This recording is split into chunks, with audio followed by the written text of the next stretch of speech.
Vedere la saga di Transformers è il diritto di ogni essere senziente.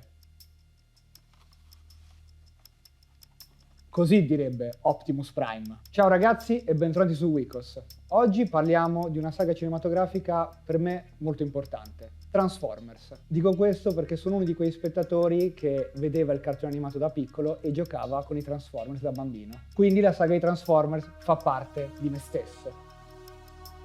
Vabbè, io sono un Decepticon, meno Autobots, quindi. Ridendo e scherzando, voglio soltanto dire che Transformers non è la saga cinematografica perfetta, anzi, con gli ultimi capitoli si è quasi accartocciata su se stessa. A me da fan dispiace molto dire queste cose. Di tutte le opere cinematografiche fatte sui robottoni, secondo me i migliori sono il primo, il terzo, Bumblebee e il film animato del 1986. Vediamo qualche punto importante su questa mega saga cinematografica. Con Transformers del 2007, secondo me, avevano fatto i primi passi verso l'operazione nostalgia Hollywood, ovvero richiamare in sala quegli adulti che una volta nella loro infanzia giocavano con i Transformers. Io appena ho saputo che stavano facendo un film di Transformers ero contentissimo. Infatti nel 2007, appena avuto la possibilità, ho visionato il film. Ero felicissimo. Ok, su questo film ammetto che sono forse poco oggettivo. Gli effetti visivi sono ancora bellissimi, la regia è di Michael Bay. Tutto è molto equilibrato nonostante sia un film che non tende troppo alla fracassoneria di Bay. Aveva ancora un po' di freno all'inizio. Steven Spielberg fra i produttori esecutivi e lui ha sempre ammesso che era un sostenitore di Transformers. Quindi secondo me il primo resta ancora il più bel film della saga. Era un valido equilibrio fra intrattenimento con azione, ironia e fantascienza. Il terzo del 2011 per me personalmente ha forse la migliore sequenza action con i Transformers, ovvero la battaglia a Chicago. Come a volte va fatto presente a alcune persone, il film si chiama Transformers. E cosa vogliamo vedere noi? I Transformers. E in quel film ci sono tantissimi Transformers in una battaglia secondo me bellissima. Anche qui la mia oggettività un po' traballa perché comunque era quello che volevo vedere da fan. Il terzo chiude anche una trilogia che bene o male era molto buona. Dico molto buona e non grandiosa perché il secondo è il tassello che purtroppo ha fatto abbassare il livello di tutta la trilogia. Sciopero degli sceneggiatori del 2007, Michael Bay che è arrivato a 2 ore e 40 di film e le sequenzazioni sembrano interminabili, eccetera eccetera. È un film poco ispirato. Con il terzo film inoltre gli effetti visivi secondo me migliorano, infatti è stata utilizzata la tecnologia di Avatar. Faccio presente quello perché il quarto e il quinto film hanno degli effetti visivi stratosferici, però purtroppo la saga non si può basare solo sugli effetti visivi. E qua apro una piccola parentesi.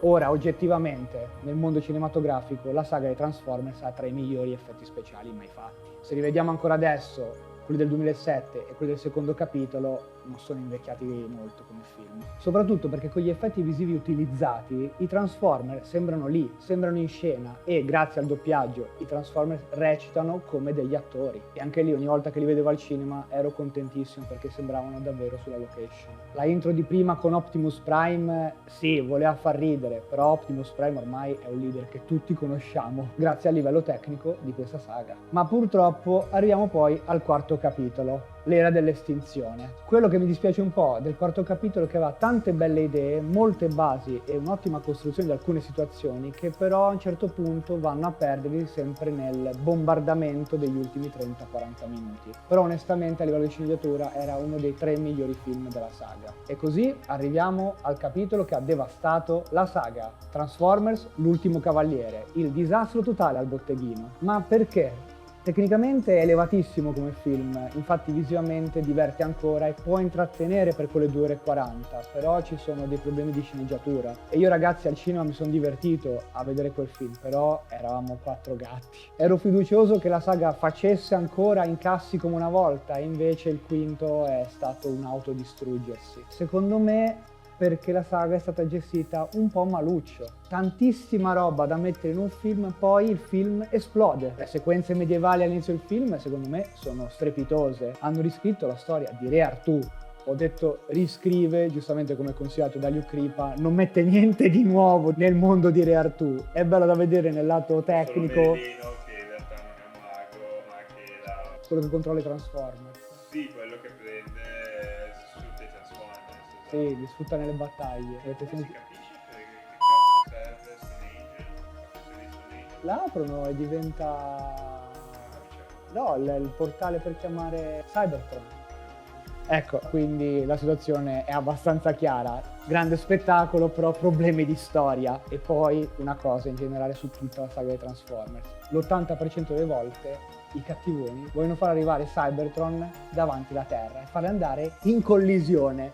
Nel 3, nel 5, nel 2 vogliamo distruggere il sole per far rinascere le covate su Cybertron. Purtroppo anche secondo me perché gli sceneggiatori, nonostante tutta la buona volontà e le nuove idee che potevano mettere, però il concept del cartone animato era ormai molto sfruttato. E non dico che il cartone animato aveva poche idee, anzi secondo me è stato rivoluzionario, ma ormai siamo arrivati al fondo del barile. Quindi con il quinto film che ha avuto un budget enorme, gigantesco, purtroppo l'incasso è stato tristissimo. Quando sono uscito dalla sala, sì, ho detto mi sono divertito, però qualche settimana dopo ho saputo che la saga andava addirittura interrotta e quella cosa mi ha molto deluso. Ma per fortuna che arriva il prequel, Bumblebee, e qua si passa già un po' a rebottare la saga. Eh sì, perché il design dei Transformers è cambiato e si ritorna alla fine degli anni 80. E onestamente io da fan dei cartoni animati, quando ho visto i Transformers all'inizio del film che erano uguali al design di quelli del cartone animato, ero felicissimo.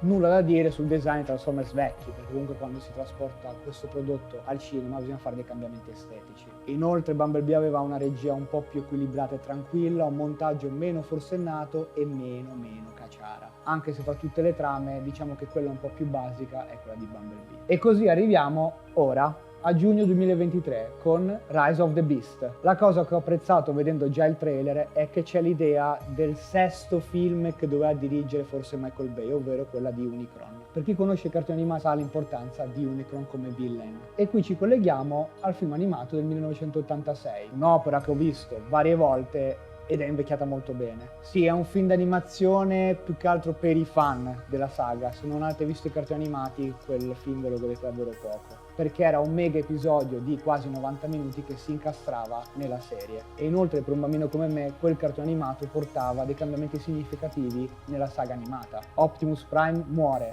Megatron muore, e non è spoiler perché succede nei primi 20 minuti. Ma perché dico questo? Perché dopo ci sono cambiamenti significativi, sia negli Autobots che nei Decepticon. E poi c'è l'incontro con Unicron. Note per il film animato a livello tecnico, come detto l'animazione, la bellissima colonna sonora, poi Unicron è doppiato da uno che si chiama Orson Welles, Galvatron doppiato da Leonard Nimoy. Quindi ragazzi, io sono uno degli spettatori speranzosi nel nuovo film di Transformers e spero che la produzione capisca cosa è successo in passato, ovvero non faccia gli stessi errori. Anche perché Bumblebee io l'ho apprezzato molto, è piaciuto a quasi tutti, però a livello di incassi, essendo anche un film uscito nel periodo di Natale, non era andato benissimo. E poi una cosa molto importante del film, spesso si sente una voce ma non si vede chi sta parlando in scena.